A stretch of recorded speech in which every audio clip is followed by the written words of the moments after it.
Back का exam है कल आप सीनियर्स का आपके। ठीक है। जो सीनियर्स है वो भी क्लास सुनेंगे, और जो जूनियर्स है जिनका अभी फर्स्ट ईयर है, फ्रेशर है, अभी जिन्होंने एडमिशन लिया है, वो भी क्लास ध्यान से सुनेंगे। This class is so much important because इसमें मैं कुछ इंपॉर्टेंट क्वेश्चंस आपसे डिस्कस करूंगा जो प्रीवियस ईयर्स में पूछे गए हैं, रिपीट होते हैं, जिनसे आपके सीनियर्स की भी तैयारी हो सके कल के एग्जाम के लिए, और फ्यूचरिस्टिक एग्जाम्स के लिए जो फर्स्ट ईयर फ्रेशर है उनकी भी तैयारी हो सके। ठीक है। आप लोग बेटा रेगुलर बेसिस पे पढ़ाई किया करो, है ना। और कोशिश किया करो फर्स्ट अटेम्प्ट में आपके एग्जाम निकले। आपका टाइम, एनर्जी सब वेस्ट होता है इसमें। सेकंड टाइम जब आप एग्जाम देते हो फिर आपको रिजर्वेशन कराना, फिर आना जाना, है ना। इसलिए आप लोग मन लगा के पढ़ाई कीजिए। फार्मेसी ऐसा बहुत ज्यादा टफ नहीं है, लेकिन चूंकि हम डेली थोड़ा थोड़ा नहीं पढ़ते तो एकदम से बर्डन बढ़ जाता है। ठीक है। फर्स्ट यूनिट से एक डेफिनेशन बहुत ज्यादा पूछी जाती है, डिफाइन हेल्थ। हेल्थ क्या होती है। ठीक है। तो हम हेल्थी कब माने जाते हैं, जब हम फिजिकली, मेंटली और सोशली हम फाइन होते हैं, तभी हम हेल्थी माने जाते हैं। ठीक है। और एक क्वेश्चन आता है, वेरियस डायमेंशन ऑफ हेल्थ। तो स्पिरिचुअल डायमेंशन है, फिजिकल डायमेंशन है, ठीक है, इकोनॉमिक डायमेंशन है, ये सारे डायमेंशंस को आपको एक्सप्लेन करना है। तो ये फर्स्ट यूनिट से इस टाइप के क्वेश्चंस आते हैं। Define health. ठीक है। What is health, describe briefly various dimension of health, describe dimension and determinants of health, what are various indicator of health. Health indicators भी पूछे जाते हैं, जैसे डेथ रेशियो है आपका, बर्थ बर्थ रेट है। ठीक है। ये सब इसमें आते हैं, जो हेल्थ को इंडिकेट करते हैं कि किसी भी कम्युनिटी में हेल्थ का स्टेटस क्या है, इंडिविजुअली वहां पर सर्वाइवल रेट क्या है ना, किसी भी डिजीज का प्रेवलेंस क्या है। जैसे अभी कोविड 19 में कम्युनिकेबल डिजीज की वजह से बहुत लोगों ने सफर किया, जाने भी गई ना। तो इस टाइप से, जैसे चिकनगुनिया आया था, H1N1, बर्ड फ्लू है, स्वाइन फ्लू है, तो इस टाइप की जो कम्युनिकेबल डिजीजेस हैं, इनसे पॉपुलेशन पे काफी हैम्पर, काफी इम्पैक्ट पहुंचता है। लोगों की जानें जाती हैं, ये तेजी से फैलने लगती हैं। तो ये फर्स्ट यूनिट आपका है, कॉन्सेप्ट ऑफ हेल्थ। इससे यही क्वेश्चंस पूछे गए एग्जाम में। ठीक है। इतने आप कर लोगे तो आपको आराम से आप एग्जाम को निकाल लोगे। ठीक है। Factor affecting fertility. फर्टिलिटी क्या होती है, ऐसे कौन से फैक्टर्स है जो कि फर्टिलिटी पर इफेक्ट डालते हैं। ठीक है। और कॉन्ट्रासेप्शन की मेथड्स पूछी गई हैं, कैसे हम फैमिली प्लानिंग कर सकते हैं, और पॉपुलेशन विस्फोट को कम कर सकते हैं, क्योंकि बहुत तेजी से इंडियन पॉपुलेशन बढ़ रही है, चाइना को भी हम डिफीट कर रहे हैं। Most probably India will become number 1 in terms of population. ठीक है। अभी सेंसस का आंकड़ा हमारे पास है नहीं, लेकिन जब भी जनगणना होगी तो भारत नंबर 1 पोजीशन पे डेफिनेटली आ जाएगा। तो हमें पॉपुलेशन को कंट्रोल करने के लिए जितने भी मेथड्स हैं, नेचुरल मेथड है, फिजिकल मेथड है, फिजिकल बैरियर्स यूज करते हैं, जो केमिकल्स हम यूज करते हैं, आईपिल्स यूज होती है, माला डी मालायन जो मेडिसिन होती हैं, इसके बारे में आपको पढ़ना है। और आपको सोशल फार्मेसी में जहाँ पर जरूरत हो आपको डिवाइसेस के चित्र भी बनाने हैं। ठीक है। जैसे आपसे कॉन्ट्रासेप्शन के मेथड्स पूछते हैं तो आपको कॉपर्टी का चित्र बनाना है। ठीक है। या फिजिकल बैरियर्स जो आते हैं उनका आपको चित्र बनाना है, इनके ब्रांड नेम्स भी आपको लिखना है, तभी आपकी मार्किंग अच्छी होगी। ठीक है। कोशिश करना है आपको सारे क्वेश्चन आप अटेम्प्ट करें। 8 क्वेश्चंस आते हैं, जिसमें से आपको 5 क्वेश्चंस सॉल्व करने हैं। ठीक है। 3 क्वेश्चंस ऑप्शन में रहते हैं, और एवरी क्वेश्चन में आपका A, B और C पार्ट हो सकता है, या शॉर्ट नोट्स हो सकते हैं, ब्रीफली डिस्क्राइब हो सकता है, या डेफिनेशंस हो सकती हैं। तो इन क्वेश्चंस को आपको सॉल्व करना है। ठीक है।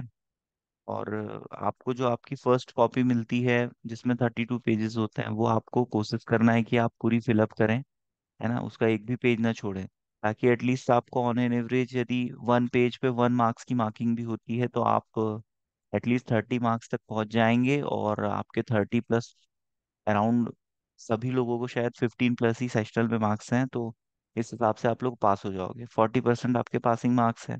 ठीक है। 20 + 80, 80 का आपका थ्योरी है जो आप कल दोगे, और 20 का आपका सेशनल है जो आप दे चुके हो। ठीक है।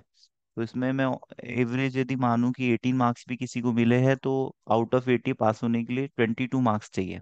तो 22 मार्क्स के लिए एटलीस्ट आपको 30 पेज की एक कॉपी तो भरनी चाहिए, तो जिससे आपके पास होने की पॉसिबिलिटी बढ़ जाएगी। सारे क्वेश्चन अटेम्प्ट करोगे, एवरेज मार्किंग भी होगी, तो भी आप पास हो जाओगे। कोशिश करो टू द पॉइंट लिखने की, ठीक है। और यदि नहीं आता है तो फिर उसके आसपास आप रिवॉल्व कर सकते हो, लेकिन क्वेश्चन जरूर अटेम्प्ट करना है, ठीक है। इम्यूनाइजेशन शेड्यूल काफी इंपॉर्टेंट है, ये प्रीवियस ईयर में पूछा गया है, रिपीट होता है। इम्यूनाइजेशन का शेड्यूल, जितने भी मैं आपको इंपॉर्टेंट टॉपिक्स बता रहा हूँ, इसके लेक्चर भी मैंने अपलोड किए, आप लोग के साथ शेयर किए हैं, ठीक है। आप लोग को यदि फाइंड आउट करने में प्रॉब्लम हो तो आप चैनल की, सॉरी, यदि आपको 3 मार्क्स का क्वेश्चन आता है तो कम से कम आपको 1 पेज लिखना है उस पे, ठीक है। फार्मेसी में आपकी writing speed, hand writing speed अच्छी होनी चाहिए, क्योंकि आपको काफी लिखना पड़ता है। 3 मार्क्स के लिए आपको 1 पेज लिखना पड़ेगा, ठीक है। और जो 7 मार्क्स के हैं उसके लिए आपको कम से कम 4-5 पेज लिखना पड़ेगा। आपकी स्पीड अच्छी होनी चाहिए, है ना। राइटिंग स्किल्स आपकी अच्छी है तो आप लिख सकते हो, स्पीड अच्छी होनी चाहिए आपको। डायग्राम्स बनाने हैं, है ना। क्वेश्चन में जो पूछा है, जैसे पूछ लिया है, हाँ, write a short note on immunisation schedule, वो ये क्वेश्चन आया है 7 मार्क्स का, तो आपको उसको थोड़ा सा इलाबोरेट करके लिखना है ना। और वही क्वेश्चन यदि आपका आता है 3 नंबर में, तो उसको थोड़ा सा आपको 1 पेज में ही खत्म कर देना है ना। 3 नंबर 4 नंबर के हो सकते हैं आंसर आपके, एलक्यूज आते हैं, एसक्यूज आते हैं, और very short answer type question आते हैं, डेफिनेशंस आती हैं, क्लासिफिकेशंस आते हैं, और आपको डायग्राम्स ड्रॉ करने के लिए आते हैं। ये आपके एग्जाम का पैटर्न है। Fill in the blanks, true और फॉल्स और एमसीक्यूज नहीं आते, यूनिवर्सिटी का नोटिफिकेशन आया था तो अब आने बंद हो गए हैं, पहले आते थे 20 मार्क्स के। पर अभी आपका पेपर कंप्लीटली थ्योरेटिकली होता है, आप सारा राइटिंग वर्क रहता है, ठीक है। Okay Sania, is it clear? Hmm. Next question आता है बेटा आपका, एयरबॉर्न डिजीज पे शॉर्ट नोट लिखने के लिए, वाटर बॉर्न डिजीज पे शॉर्ट नोट लिखने के लिए, वाटर पॉल्यूशन, एयर पॉल्यूशन, ये सब क्या होता है, कैसे हम हमारे इन्वायरमेंट को प्रोटेक्ट कर सकते हैं, क्योंकि इन्वायरमेंट का हमारी हेल्थ पे काफी ज्यादा इम्पैक्ट पड़ता है। इन्वायरमेंट यदि पॉल्यूटेड है, एयर पॉल्यूटेड है, वाटर पॉल्यूटेड है, सॉइल पॉल्यूटेड है, तो हमारा बीमार होना तय है, क्योंकि सॉइल से खेती होती है, और जो कुछ हम जमीन में बोते हैं उसमें वो चीजें आने लगती हैं, और वो हमारे बॉडी में आती हैं और हमें बीमार बीमार करती हैं। यदि हमारा एयर पॉल्यूटेड होगा तो हमारे रिस्पायरेटरी ट्रैक्ट का प्रॉब्लम होगा, अस्थमा हो सकता है, और पीस आपका क्रोनिक ऑब्स्ट्रक्टिव पल्मोनरी डिजीज हो सकता है, हमारे लंग्स कमजोर हो सकते हैं, लंग्स में कैंसर हो सकता है। कुछ ऑक्यूपेशनल डिजीजेस होती हैं जिन पे शॉर्ट नोट लिखने के लिए आ सकता है, जैसे जो लोग कोल माइंस में काम करते हैं उनके लंग्स में जो कोयले से निकला जो डस्ट होता है, वो डस्ट का एक्यूमुलेशन होता है डिपोजिशन की वजह से, वहां पर उनको शॉर्टनेस ऑफ ब्रीदिंग और अस्थमा जैसे प्रॉब्लम्स आते हैं। तो हमें पॉल्यूशन क्या होता है, पॉल्यूशन को कैसे कम किया जा सकता है, ऐसे कौन से ट्रिगर्स ट्रिगर्स हैं जो पॉल्यूशन को बढ़ा रहे हैं, तो इन सब पे हमको एक शॉर्ट नोट लिखने के लिए आ सकता है कि इन्वायरमेंट का हमारे हेल्थ पे क्या प्रभाव पड़ता है। तो इन्वायरमेंट में आपका एयर, वाटर और सॉइल आता है, ठीक है। तो तीनों को हमें पॉल्यूशन से बचाना बहुत ज्यादा जरूरी है, तभी हम लोग हेल्थी रह सकते हैं। एक क्वेश्चन आता है बेटा, what is immunity and classify it. आपका एक्टिव और पेसिव इम्यूनिटी क्या होती है, इसका क्लासिफिकेशन आपको देना है, इम्यूनिटी को डिफाइन करना है। और इम्यूनिटी में डिफरेंस भी पूछा जा सकता है कि भाई आपका एक्टिव इम्यूनिटी क्या है, पेसिव इम्यूनिटी क्या है, ह्यूमरल इम्यूनिटी क्या है, एक्वायर्ड इम्यूनिटी क्या है, तो इनके बीच में डिफरेंस भी आपसे पूछा जा सकता है।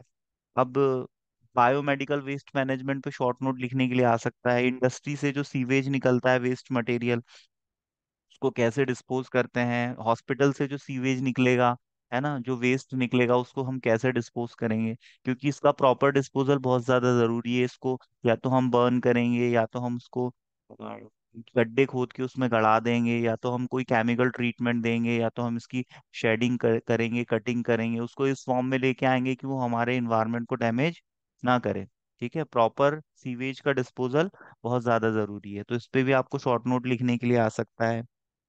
है ना। तो ये सारे कुछ क्वेश्चंस हैं जो बेटा काफी इंपॉर्टेंट है, प्रीवियस ईयर में पूछे गए हैं, है ना। और इस बार भी आपको पूछे जा सकते हैं, ठीक है। हमारी कंट्री को हम India India pharmacy of world कहलाता है। आपको पता है इंडिया का जो फार्मास्यूटिकल मार्केट है वो सबसे ज़्यादा ब्रॉड है, ठीक है। यहाँ पर जेनरिक मेडिसिन का प्रोडक्शन बहुत ज़्यादा होता है। एक वक्त था जब मल्टीनेशनल कंपनीज ने अपनी मोनोपोली बना रखी थी, ठीक है। लेकिन भारत आज की डेट में जेनरिक मेडिसिन का इंटरनेशनली ग्लोबली मतलब लीडिंग सप्लायर बन चुका है।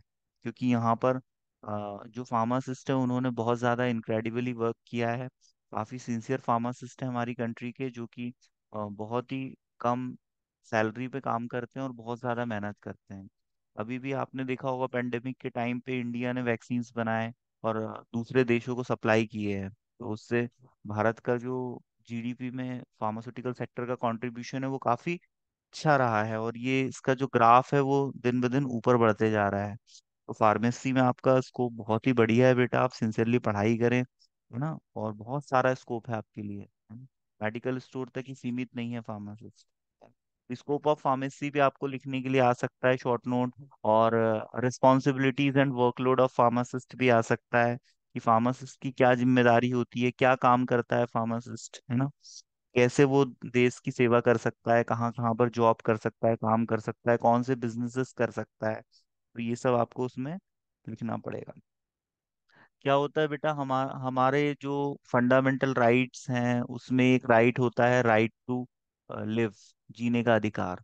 सबको जीने का अधिकार है, और व्यक्ति जब बीमार पड़ता है तो उसको मेडिसिन की आवश्यकता पड़ती है। यदि मेडिसिन नहीं मिलेगी तो उसकी जान भी जा सकती है। तो मेडिसिन हमारे लिए बहुत ज़रूरी है। मेडिसिन बनाती है दवाई की कंपनियां, है ना। जैसे इंडिया में सिप्ला है, सन फार्मा है, रेनबेक्सी है, डॉक्टर रेड्डीज है, एलेम्बिक फार्मा है, बहुत सारी कंपनियां हैं, हंड्रेड्स ऑफ कंपनियां हैं। लेकिन कुछ ऐसी कंपनियां हैं जो बहुत अच्छा काम कर रही हैं। जैसे शिप्ला आई थी 1935 में। हमारा कंट्री कब आज़ाद हुआ था? 1947 में, है ना।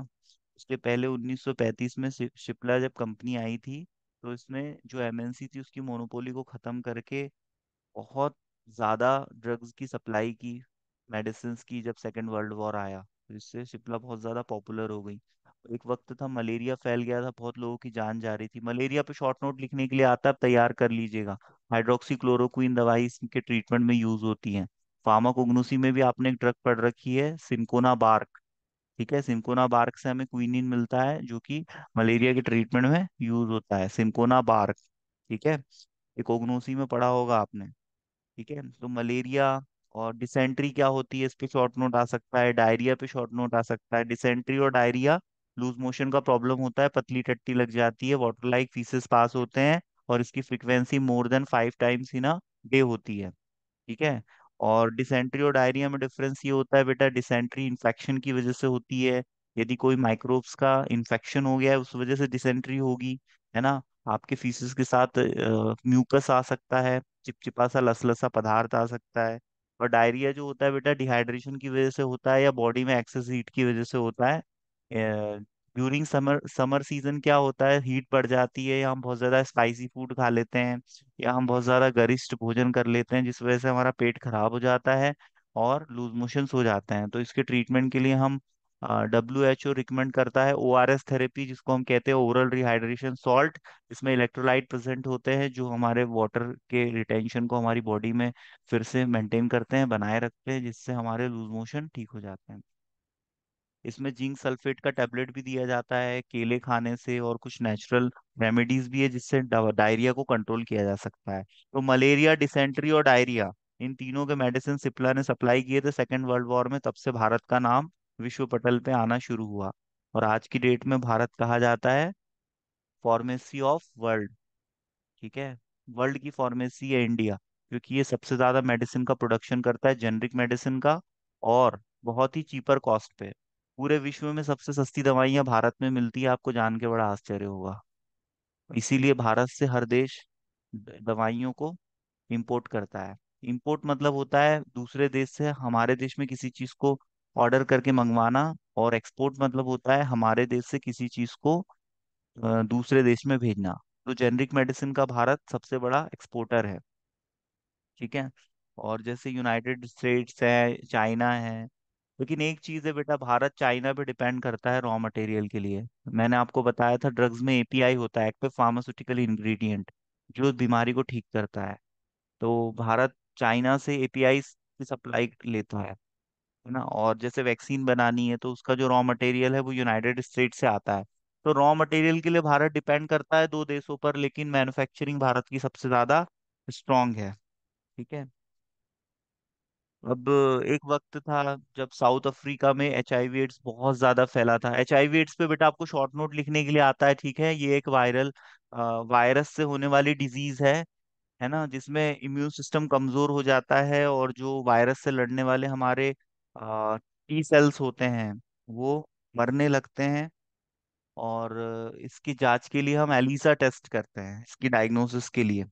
ठीक है। तो HIV एड्स पे आपको शॉर्ट नोट लिखने के लिए आ सकता है 5 नंबर में या 4 नंबर में। तो आप इसका भी मैंने वीडियो अपलोड किया है और आपको पढ़ा चुका हूँ, ये तो सब मैं बता ही चुका हूँ जो सीनियर्स हैं उनको, है ना। तो वहां से आप इसको देख लेंगे, HIV एड्स। तो 1999 के आसपास अफ्रीका में बहुत लोगों को असुरक्षित यौन संबंध बनाने की वजह से, और भी बहुत से रीजन होते हैं, इन्फेक्टेड सुई का इस्तेमाल करने से। जैसे कोई टैटू बनवा रहा है, उसने जो सुई यूज की है वो इन्फेक्टेड है, या जैसे कोई सेविंग करवा रहा है, वो ब्लेड यदि रीयूज हो रही है और जिसको पहले यूज हुई थी यदि वो इन्फेक्टेड है तो इससे भी फैल सकता है। होने वाले बच्चों बच्चों में माँ से आ सकता है, पेरेंट्स से आ सकता है। लेकिन यदि डॉक्टर को पता चल जाए तो बच्चे को बचाया जा सकता है। ठीक है। तो 1999 में अफ्रीका में बहुत ज्यादा HIV एड्स के पेशेंट थे, बहुत तेजी से उनकी जानें जा रही थी, तेजी से फैल रहा था, इसका स्प्रेडेबिलिटी रेट काफी हाई था। ऐसे समय में HIV एड्स की के ट्रीटमेंट में जो जीडोवुडीन दवाई होती है, इस दवाई का नाम आप सभी लोग याद रखेंगे, जीडोवुडीन। ठीक है। जीडोवुडीन दवाई बहुत ज्यादा मात्रा में सप्लाई की गई और HIV के पेशेंट को बचाया गया। HIV का ट्रीटमेंट तो पॉसिबल नहीं है, लेकिन इसके साथ सरवाइव किया जा सकता है। ठीक है। कोई परमानेंट क्योर सॉल्यूशन है नहीं HIV का, लेकिन दवाइयों के सहारे सर्वाइवल रेट बढ़ाया जा सकता है। ऐसे ही आपका कैंसर एक बहुत ज्यादा जानलेवा बीमारी है, जो कि 3rd स्टेज और 4th स्टेज पे आने पर पेशेंट को बचाना बहुत ज्यादा मुश्किल हो जाता है। इनिशियल स्टेज में यदि डायग्नोसिस कर ली जाए, पेशेंट को ट्रीटमेंट दे दिया जाए, कीमोथेरेपी या लेजर थेरेपी होती है, तो पेशेंट की जान बच सकती है। तो कैंसर की भी एक बहुत ज्यादा लाइफ सेविंग ड्रग है जो कि बहुत ज्यादा वर्ल्ड वाइड पॉपुलर, इसका भी नाम आप याद रखेंगे, इमेटिनिब। ठीक है। इमेटिनिब जो दवाई है वो 100 mg और 400 mg की स्ट्रेंथ में आती है, कैंसर के ट्रीटमेंट में यूज की जाती है। तो भारत ने इसका सबसे ज्यादा चीपर ऑप्शन अवेलेबल करा के वर्ल्ड वाइड सप्लाई किया था। तो फार्मास्यूटिकल सेक्टर में भारत का काफी रिमार्केबल कंट्रीब्यूशन रहा है ग्लोबली, और इंटरनेशनली भी भारत बहुत ज्यादा पॉपुलर हुआ है पिछले 20-25 सालों में। ठीक है। तो आपको ये सब क्वेश्चंस जो हैं वो एग्जाम में आ सकते हैं, है ना। एपीआई क्या होता है आपको पता होना चाहिए, एक्टिव फार्मास्यूटिकल इंग्रेडिएंट, जो दवाई में बीमारी को ठीक करने के काम आता है। और इसमें फार्मास्यूटिकल एड्स भी होते हैं जो कि दवाइयों को केवल सपोर्ट करते हैं। ठीक है। और हमारे भारत में एक सीरम इंस्टीट्यूट ऑफ इंडिया भी है, जिसको आपने अक्सर न्यूज में सुना होगा। ठीक है। इसी ने वैक्सीन पे रिसर्च करके, जैसे नाइपर हुआ, है ना, ऐसे जो बड़े बड़े रिसर्च इंस्टीट्यूट है भारत के, ये सब रिसर्च करके जो नई दवाई, नई बीमारी की दवाइयों की खोज करते हैं। ठीक है। और इस पे पेटेंट भी लिया जाता है। पेटेंट एक्ट 1970 में आया था, डिजाइन एक्ट 1911 में आया था, 1911 में डिजाइन एक्ट। तो ये जो एक्ट होते हैं ये मोनोपोली देते हैं कंपनी को, जिससे रिसर्च को बढ़ावा मिलता है और कंपनियां ज्यादा से ज्यादा दवाइयों की खोज करती है। तो ये आपका ये यूनिट हो गया, है ना। अब आपका जो अगला यूनिट है बेटा, इसमें से आपको क्वेश्चन आ सकता है कम्युनिकेबल डिजीज क्या होती है, वायरस और बैक्टीरिया से फैलने वाली डिजीजेस के आपको नाम पता होना चाहिए। पानी को कैसे साफ करते हैं, कौन सी मेथड्स यूज होती हैं, वाटर टैंक में कैसे वाटर को स्टोर किया जाता है, फिल्ट्रेशन के थ्रू कैसे उसको साफ किया जाता है, रिवर्स ऑस्मोसिस RO की जो टेक्नोलॉजी होती है, डिस्टिल वाटर कैसे बनाया जाता है, जो कि मेडिकल फील्ड में काफी यूज होता है डिस्टिल वाटर। ठीक है। तो जैसे आपका फिल्ट्रेशन के थ्रू वाटर का प्यूरिफिकेशन हो सकता है, केमिकल मेथड है जैसे हम कुएं में क्लोरीन की गोली डालते हैं, डिस्टिलेशन के प्लांट्स होते हैं, बॉइलिंग के थ्रू वाटर का स्टरलाइजेशन हो सकता है, पानी को फ्री फ्रॉम माइक्रोब्स बनाया जा सकता है। ठीक है। अब जैसे एयर पॉल्यूशन की बात करें तो इंडस्ट्री से निकलते हैं, टेक्सटाइल इंडस्ट्री हो गया, और जहाँ मैन्युफैक्चरिंग हो रही है वहां से जो वेस्ट निकलता है उसको हम कैसे डिस्पोज कर सकते हैं। इंसेक्टिसाइड और पेस्टिसाइड जैसे कौन से हैं जो कि बैंड है, हमें नुकसान पहुंचा सकते हैं, जिनका हमको एग्रीकल्चरल वर्क में यूज नहीं करना है। तो ये सब इसमें आपको बताना है। आप थोड़ा सा इसको देखेंगे पढ़ेंगे आपको समझ में आ जाएगा। ड्रग एडिक्शन क्या होता है, ड्रग अब्यूज क्या होता है, ड्रग डिपेंडेंस क्या होता है, इनकी डेफिनेशन पूछी जाती है। ठीक है।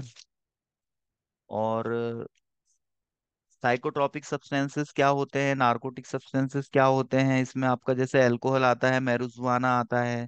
ठीक है, नशा, है ना। ड्रग का एब्यूज मतलब ड्रग का मिसयूज करना, जैसे अल्कोहल दवाई भी है लेकिन लोग इसको पी के बहुत ज्यादा गदर करते हैं। ये सब इसमें आता है आपका। तो ये यहाँ पर ये यूनिट खत्म होता है। न्यूट्रिशन एंड हेल्थ आपका एक यूनिट है, यूनिट नंबर 3, जिससे आपको किसी विटामिन पे शॉर्ट नोट लिखने के लिए आ सकता है। विटामिन बी पे आ सकता है, सी डी ए।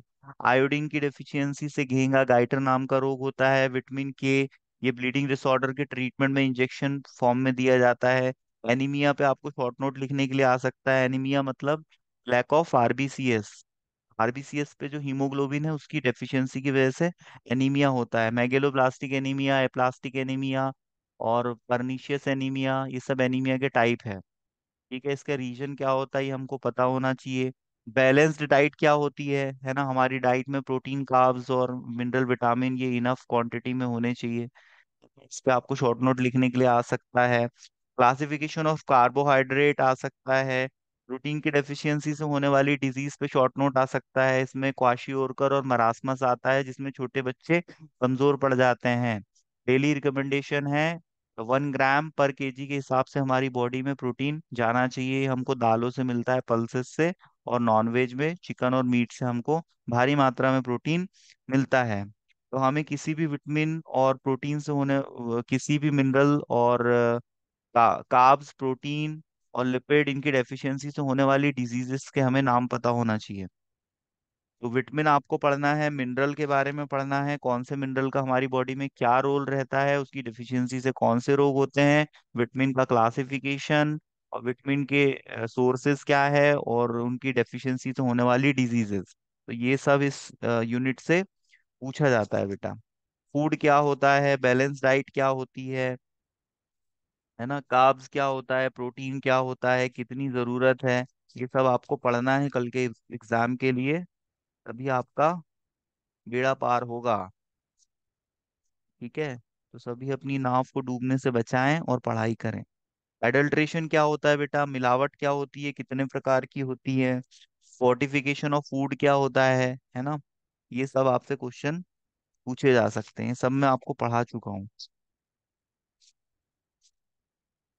और आपका अगला यूनिट है बेटा डाइटरी सप्लीमेंट। इसमें आपसे पूछा जा सकता है फाइबर्स क्या होते हैं, फाइबर्स का हमारी डाइट में क्या रोल होता है, न्यूट्रास्यूटिकल्स क्या होते हैं, हेल्थ सप्लीमेंट्स क्या होते हैं। ये सब क्वेश्चन इसमें आएंगे आपको।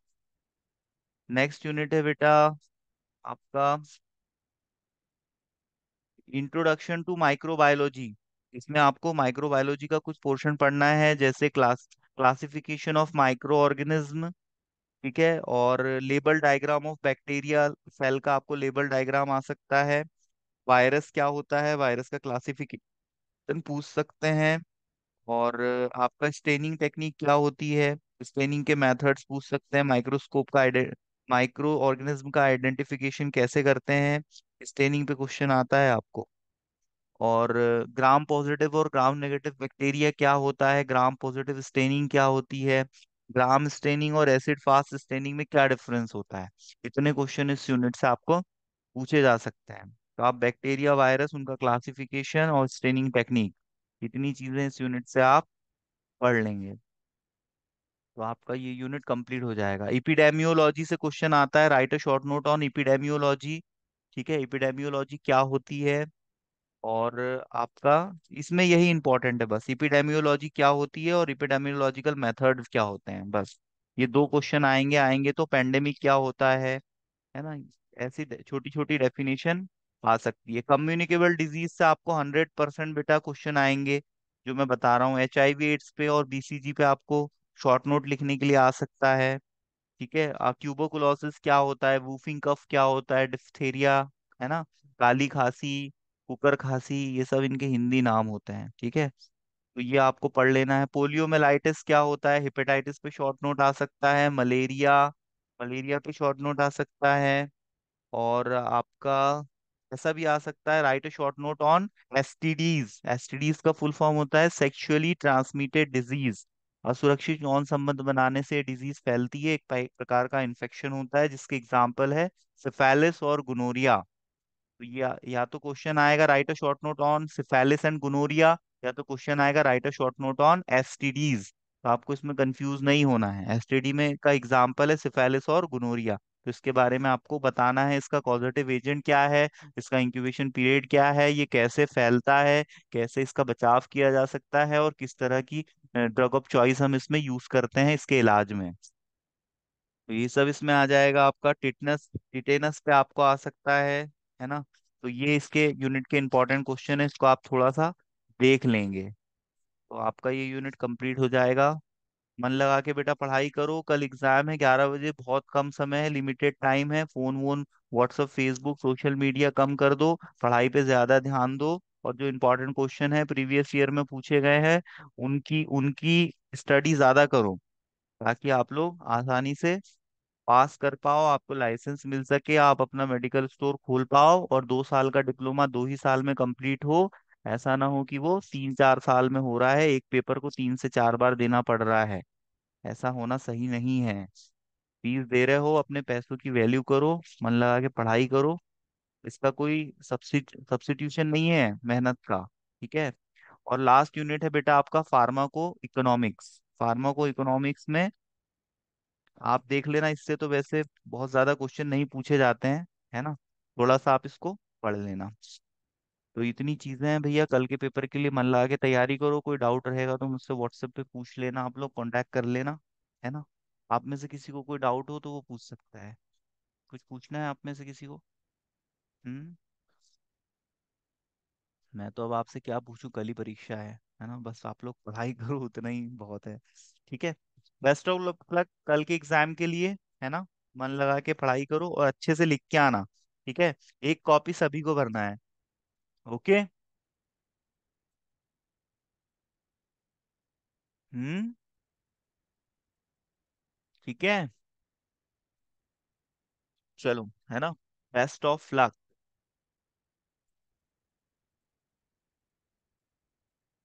Okay okay.